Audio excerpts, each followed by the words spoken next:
Two very effective DIY face masks for a clear and glowing skin. Honey and lemon. This mask uses a combination of honey and lemon only. Squeeze out lemon juice from half a lemon and mix it with 1 tablespoon of organic honey. Mix well and apply over the face and neck. Avoid the area near your eyes.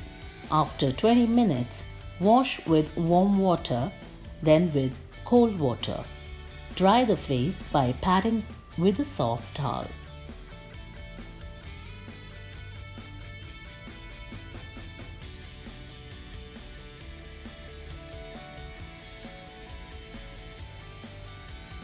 Honey and green tea. Take a tea bag, cut it open and mix with 2 tablespoons of organic honey. Apply this to the face and leave it for 15 minutes before washing off with warm water.